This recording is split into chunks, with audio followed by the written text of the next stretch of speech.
People be saying the twid is interesting.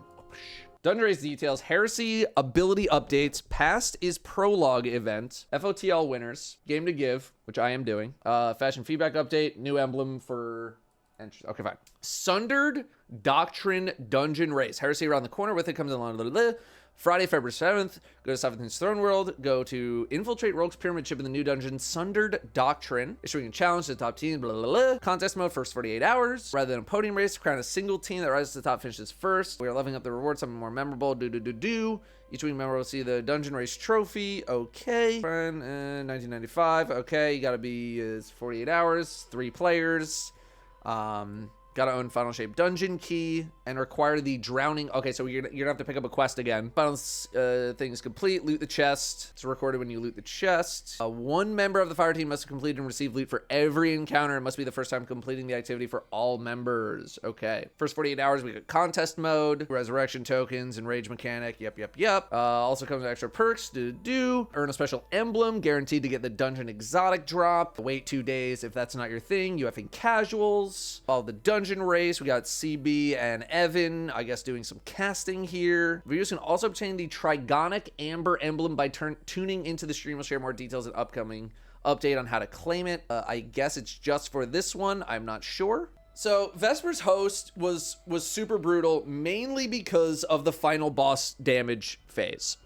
If we have another damage phase like the Vesper's host final boss phase, I could see people taking a very long time again to clear it. I do really wonder what this race will look like, though, if we don't have a final boss damage phase that resembles Vesper's host. It is such an anomaly to have that kind of a damage phase in the game. So I'm very interested to see how the race goes, because without that damage phase, it's a couple hours. It's 2-3 hours, I think. So we'll see. I'm very interested. Very, very interested to see. A mountain of new abilities content for episode Heresy. We're going to look at all the changes and additions in 3 broad sections. New arc verb, Bolt Charge, 3 new aspects, and an ability balance pass. Bolt Charge is a positive stacking buff that you build on yourself over time. Once you reach max charge, your next ability attack will unleash a devastating bolt of arc lightning. Okay, we're sounding like point contact cannon brace adjacent with this thing, which is one of my favorite arc builds to run with. Point contact cannon brace, just doing the giga punches. I do really like that. Wanted to address a systemic need they had with the reduced number of buffs the damage type has versus others. We want to use that space to bring something. So yeah, I mean, arc amplify is like fine, like the jumping is neat and all that kind of stuff, but like, yeah, the damage portion is a little. While you have 1 or more stacks from any source, dealing damage with any weapon increases your bolt charge stack count. Each time a stack is granted, you gain a chunk of melee energy. At 10 stacks, your bolt charge is ready. And any ability damage, arc, or otherwise summons a powerful arc bolt, dealing roughly the same amount of damage as a solar ignition with a smaller area of effect. Okay. Different from ignition, though, bolt charge is tuned to have more consistent and predictable uptime. Okay. I'm interested. Again, because like amplify is kind of whatever. Jolt is good. I think everybody likes Jolt. But considering what you kind of have to do with arc for it to be successful, you leave yourself very vulnerable a lot of the time, especially in upper tier content. Like, I'm not bringing in the point contact cannon brace to like a freaking GM, right? I'm not doing that. Sure, it's got a lot of like instant health regen, but you just can die so easily if you let off the gas for a half a second. Hunter, at least, you know, can be insta-gibbing things with their combos, right? But they, you know, that's kind of built into their subclass.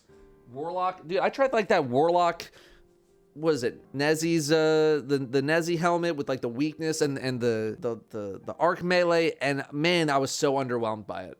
I was so underwhelmed by that build in higher end content. So now maybe I have a little higher hopes for that kind of a setup in at least like legend content, right? Like -10, -15, something like that. Similar to the addition of frost armor for stasis, woven bolt charge into arc and prismatic suites. Okay.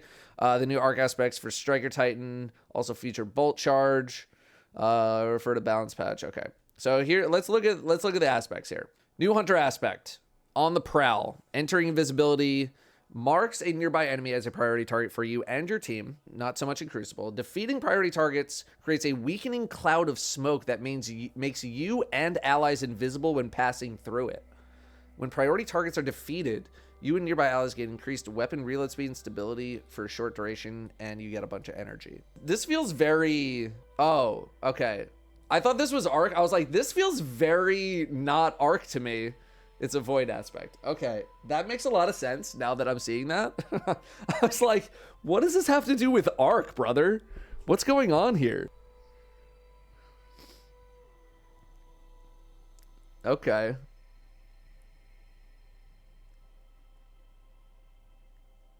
Entering invisibility.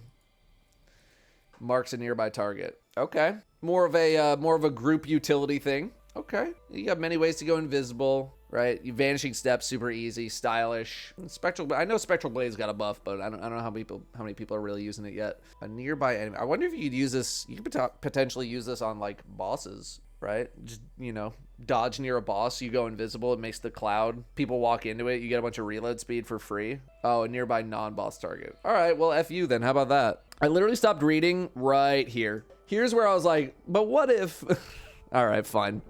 Okay, looks interesting. If anything, I feel like this is going to be used for like a lot of, you know, potentially avoiding encounters altogether, or just being able to safely res somebody, or even just like giving your teammate the ability to res somebody. How long does this last? The invis on the smoke cloud. Okay, so they're walking through 1, 2, 3.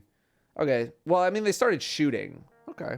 Make flawless runs a bit safer? Yeah, maybe. I know a lot of people like to be invis hunters as a way to just purely be like a support character to like revive people in GMs, right?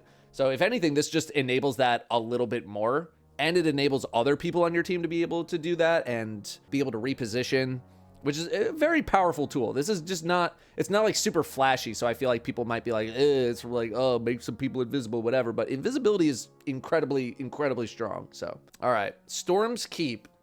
New class ability focused aspect for Arc Titans that utilizes bolt charge to its fullest potential. Okay. Cast your class ability to grant a moderate number of bolt charge stacks to you and nearby allies. While behind your barricade, you gain stacks over time, and any weapon damage will discharge max stacks of bolt charge. Want to create an opportunity for barricade to be used offensively and want to capitalize on what bolt charge can provide. Thunk.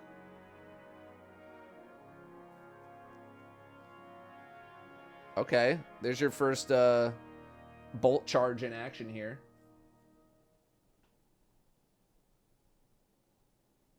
Looks cool. Okay. Big old lightning strike. I mean, they had to make it somewhat flashy, right? If you're going to have... You think about it like ignitions, you know, just being a massive explosion. Got a cool, like, cloud strike looking ass explosion. Casting thruster or barricade will give you if you opt for barricade, staying will give you more stacks over time. Once you're at full stacks, any weapon damage you deal. Okay. I'm interested to see how this would work in some kind of a boss damage situation as well. All right, I could, depending on how much damage it does, I could very much see potentially a Striker Titan being something that you would want on the team to just give everybody a ton of bolt charge. I'm interested to see how this works, especially if you're using like fast firing snipers, right? You're using like supremacies, or you're just using cloud strikes. Everybody's just cloud striking, tons of shots going off in a row. Everyone's bolt charging. We'll do some math on it. Especially potent rally barricade, multiple bolts from your allies. Yeah, solid boss damage. Okay, all right. We'll see how that goes, but that has some promise. I think that has some promise for sure. We're gonna come out and say it. Everybody loves buddies. That's so true. I do love my buddies. And Arc Soul is begging us for a sibling. Ionic Sentry. Defeat targets with arc abilities to charge up an Ionic Sentry. Activate grenade, deploy a powerful arc target which blinds on impact and sends out bolts of lightning that chain to nearby enemies and grant stacks of bolt charge when it defeats enemies.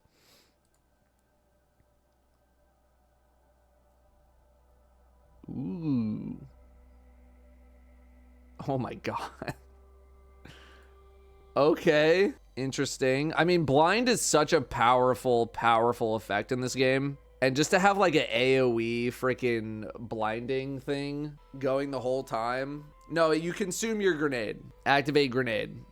Although they did get it back immediately. I'm guessing because this is probably a test environment. They wouldn't just let you drop it infinitely. But yeah, blind is the higher the difficulty of the content you go, the more effective blind ends up being. Because it's so good. It might be like a GPG. Let me see. Ionic Sentry ready. And then it's on cooldown. Dude, is it really just like to charge up an Ionic Sentry. I guess I was looking for the boxes there. Wow. So if it is like a GPG, I mean, how long does this thing last? He puts it out at 3 seconds. I mean, it's still there. It's at least 10 seconds, right? It's still there, still there, still there. I mean, it lasts a while. Defeat targets with arc abilities or weapons to charge it. Yeah, I mean, which is nothing, right? Can you charge a new one off the arc sentry itself? Well, there's a debuff here that says Ionic Sentry cooldown, so I'm guessing you have to wait for that cooldown to be up, but there's no timer on it, so we don't know how long it actually is, and the video cuts out at, 11 seconds. So hypothetically, if the cooldown is shorter than how long this thing stays out, hypothetically, yes, you could use it to recharge itself. You gain access to special grenade throw. Okay, so yeah, gunpowder gamble. I should really just read this part before talking. So when it first lands, the chain lightning doesn't also blind, is what I'm reading here. When it first lands on the battlefield, it'll blind and then begin chaining lightning between enemies. So throw it out first, does the blind, got it. Just even, again, blind is such a good effect. It's a huge effect to have. And to be able to deploy it like that, like I know how often you can throw out a gunpowder gamble. And if you can throw this at the same rate as you can throw out a gunpowder gamble, this is pretty nice, right? And I mean, it goes without saying, getaway artist, like we all know. Unironically, Bolt Charge will push jolting feedback into a best in slot perk category. I haven't gotten a lot of experience with jolting feedback this episode, but I do want to start using it a bit more to get a better feel for it. I just haven't really been the most inspired to go get some weapon rolls lately, but I was like, man, maybe I need to get it on the dungeon auto. Heresy balance changes. Let's see. Tempest Strike. Killing any jolted target grants a stack of bolt charge. Killing any jolted target. This, I mean, I'm more excited about this, right? 57% damage buff for Tempest Strike is pretty nice. This reads underwhelming right now. This reads very underwhelming. This is nice though. But Tempest Strike just feels, and again, like when you have like flow state and the freaking other one, so it's just so tough to put in Tempest Strike anywhere. Disorienting Blow now grants a moderate amount of bolt charge stacks when dealing with Disorienting Blow. Okay, so a lot of this is just like bolt charge, bolt charge, bolt charge. Increase the blind AoE, okay. Significant damage in an area around the target hit instead of just a single target, okay. I mean, combination blow has been insane, so nice to see Disorienting Blow get a little love. Arc Staff, bolt charge, okay. 3 fragment slots on Arc for Ascension. Activating Ascension will now activate the effects from the following abilities: Gambler's Dodge, Marksman's Dodge. Okay, we don't plan on Ascension to activate every Hunter class ability perk, but okay, fine. Ensnaring Slam. Okay, yeah, same thing. Increase the clone's PvE damage resistance. Okay, that's kind of nice. Barricade, increase damage resistance versus combatant splash damage when standing behind it from 60 to 80%. Let's go! Okay, taunt strength and range no longer fall off over time. Let's go! While Juggernaut Shield is active, you now have splash damage resistance. Okay, cool. Okay, 10% damage resistance, fine. When you block damage, you get bolt charge, fine. Sprint time requirement, okay, significantly reduced. Now scales on distance traveled. Oh, okay. PvE damage increased 30%. Each enemy damaged by ballistic slam gives you a stack of bolt charge. So you can get an instant bolt charge if you hit 10 targets. Not a very frequent thing, but still very interesting nonetheless. Increase the rate of that unbreakable. Okay. Max damage dealt by the offensive throw. Health pool of the shield to make it less likely to break. Increase the void overshield charge rate while holding the shield. Okay. Throw now costs half of a grenade energy charge instead of a full charge. Nice. Okay. All these things are cool. Still don't know if I'm ever going to use Unbreakable. Still don't know. While Sentinel Shield's equip, Orb of Power Creation cooldown is increased from 1. Oh, okay. All right. Yeah, I see it. It's a significant buff. There's a lot of buffs here. We'll see. We'll see. Word of Dawn now does a weaken pulse when the ward is created. Okay. Consecration. Reduced Scorch Wave and Slam damage in PvE by 55%. When reviewing the damage cost ratio for certain abilities, it became clear that Consecration was doing too much for too little. We didn't want to take away from the dramatic pop moment of landing both waves on a target. We kept its ignition damage bonus instead reduce the wave damage. We suspect we might also need to adjust the ignition damage in the future. Oh, we had a good run. 55. I mean, the ignition is doing a lot of the heavy lifting. Don't get me wrong.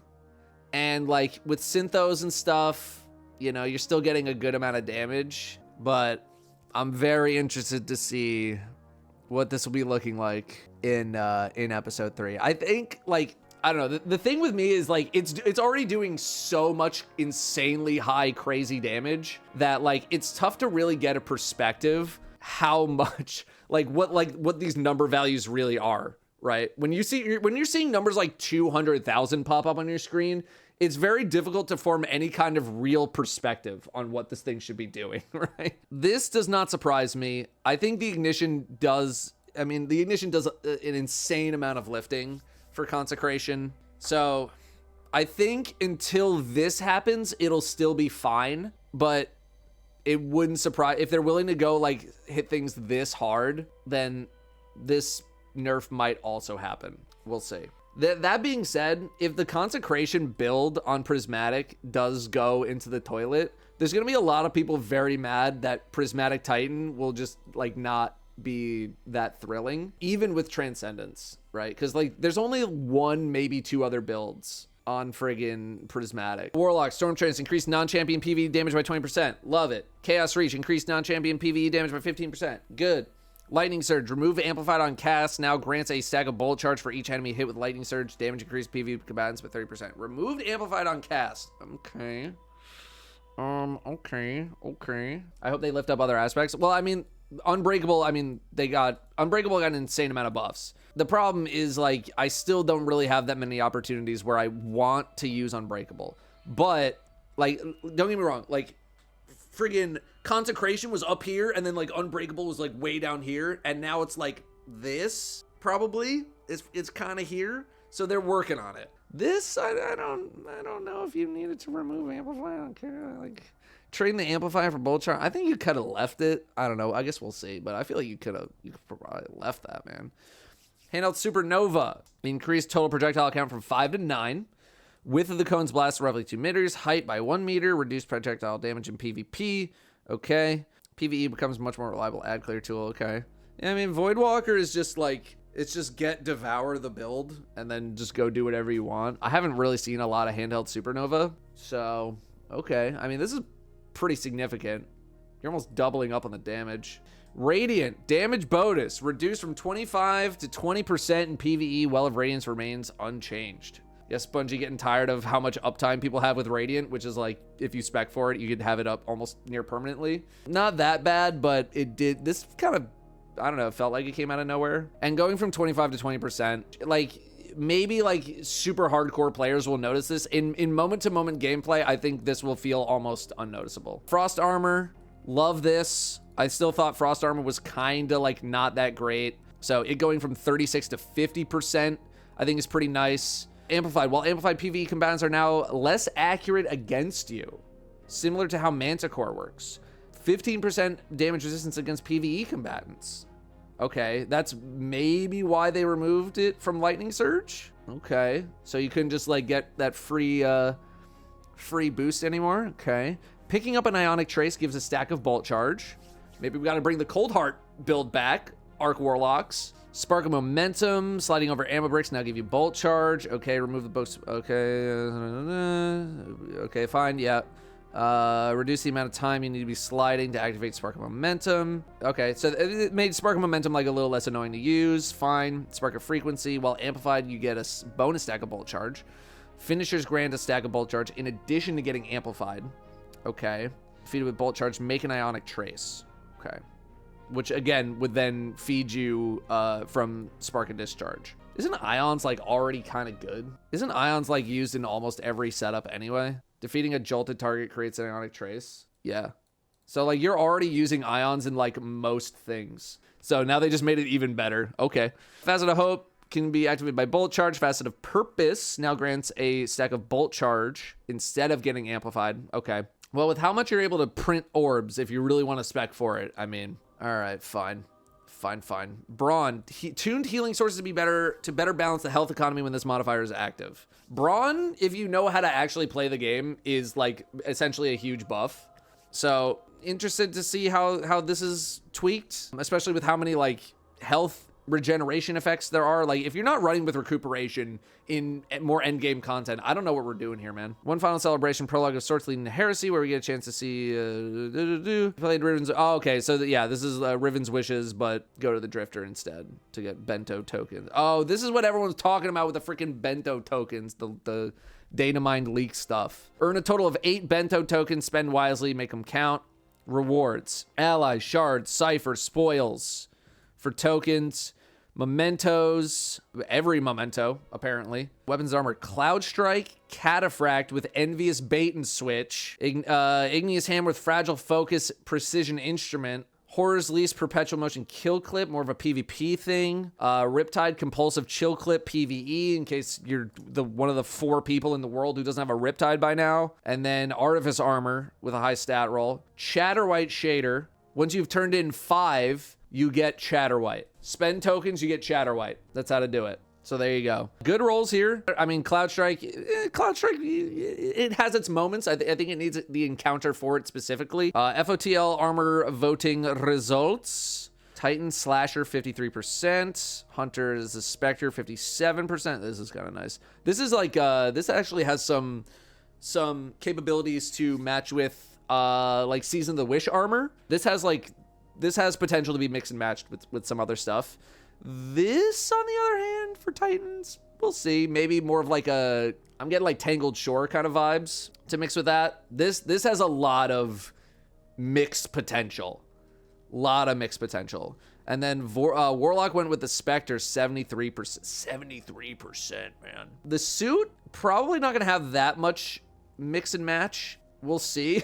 But yeah, they all look pretty good. We'll also be releasing the runner-up wizard designs from last year's vote during Heresy. Keep an eye out for availability. So if you didn't like how the vote went last time, don't worry, they're still coming. Mentioned last week that we don't have plans to revisit voting runner-ups from past years. There's one set, the Kaiju Lizard Hunter, okay. We don't feel like this old concept quite meets our standards for new armor sets. In 2025, we'll release a Legendary Hunter Cloak ornament that pairs with the new look for the Dragon Shadow, okay. It'll be Kaiju Lizard themed. Okay, okay, fine. All right, game to give for you emblem gremlins out there. I believe my game to give stream, I want to say, is the 28th. I will double check that. Okay, yeah, so this is the emblem for doing stuff with the Scorgan, the Scorn organ, if you will. And here's a whole bunch of people. Hey, JRJ. Dre, did you submit something? Are you in here, Dre? I thought you submitted something. What happened to that one? What happened to all that music work I did? Bolt Charge looks interesting. Very interested to see how it works for like a boss damage setup, at least with the Titan aspect. Definitely something that I think Arc needed, because Arc is just... Literally, you play Arc just because you like playing Arc. Not really because it's that great in upper-end content, right?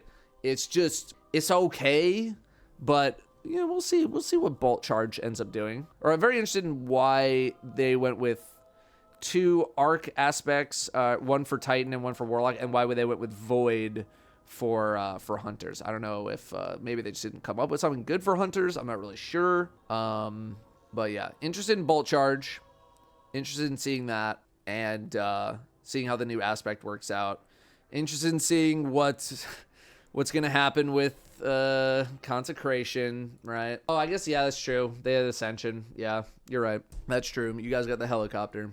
Yeah, interested to see what happens with Consecration. And then in general, just, you know, Heresy I think will hit a little bit harder as an episode compared to the first 2, because, again, we're dealing with characters that we have dealt with a lot over the past couple years, so maybe there's a little more interest from the general community, but we'll see. Dungeon Race, I mean, the last Dungeon Race was great. The last dungeon I thought was one of the best, if not the best dungeon that Bungie has put out. It is my favorite dungeon currently, so I'm hoping for another banger here. And yeah, good stuff.